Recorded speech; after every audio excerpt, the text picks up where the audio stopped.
come home with a bruise or a cut or whiplash, you kind of feel like you haven't done a good job today. You know what I mean? So I wear it with pride. I'm going to ask if someone could pass the microphone to Melissa, because I want to welcome Melissa. Oh, you have already. Thank you for joining us. Your first time here in San Diego for Comic-Con, for The Walking Dead, I believe. What are you making of this particular experience? Oh, this is insane. Yeah, it's so exciting, and we've been talking among the cast even about it, just how big it is and how grateful we all are. That it's kind of overwhelming in that sense. What an incredible change and journey that Cowell's been on in the series. That must be just a thrill as an actor to have that kind of role. Say that again? It's my accent. I was saying, what an incredible journey Cowell has been on. Oh, yes. Yeah, it's amazing. She had a long way to go. I was thinking yesterday and the day before about her shoes.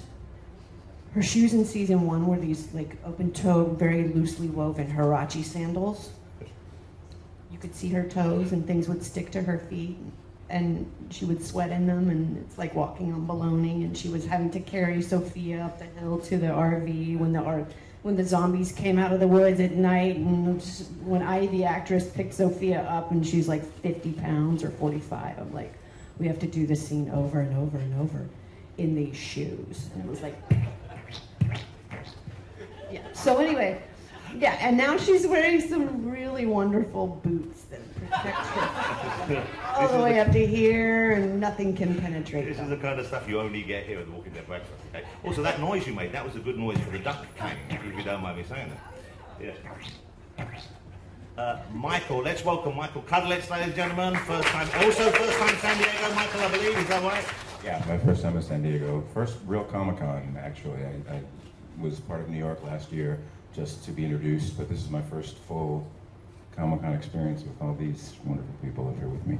And am I right in thinking it's the first time a minority ginger-haired person has appeared in Walking Dead? Would that be? Absolutely.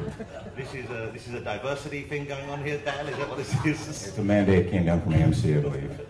Fox at last waking up to the world.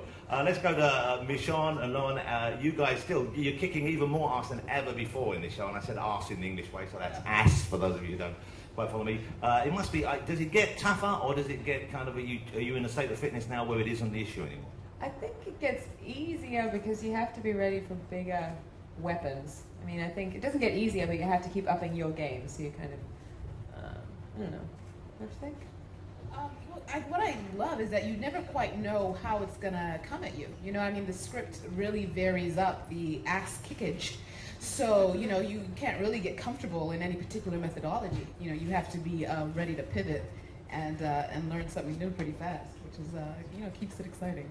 If I had champagne up here, I would pour one out for the many fine actors who aren't with us anymore. Of course, the governor, who I still see on a regular basis, David Morrissey, who has kids at the same school as me. And if you do see him, he likes to be shouted out as the governor in the street. So if you didn't, Andrew, if you see him, make sure you do that to him. Chad Toes, of course, was a fan favourite for so long, and to see him in the show finally. And now, once again, what a fabulous position he is in. What a kind of warm and sort of tender role he's filling in the show. Absolutely. I'm happy to take that on, you know, in such this egregiously violent world, you know, someone is still resonant, his heart resonates, his humanity is still, he's fighting hard to hold on to that humanity. I always say that I feel like he's like hopeful that we're gonna go back, you know, it's gonna return to the good. So who the hell am I gonna be when I get back there? So that's why I think he's so into trying his best to not just be overtly violent. Well, that brings me back to Andrew, I guess, because Rick has gone through the phase where he also had optimism for the future, I think, and now that's kind of been cruelly pulled away from him, hasn't it? Yeah, I think Herschel was very much the anchor that held, you know, that made him reassess who he was and restrain himself. But you find a man that's not in conflict anymore. I mean, to be honest, it's been nice this season because I've been able to put the boots back on and get the gun back going and shout a lot. I can't wait for the beginning of the season when you get. We can't say this again, but how soon into the new season do you get weaponed up again? I can't say anything, but I opened up a can of whoop ass the first few episodes. Am I allowed to say that? I just said it. Sure.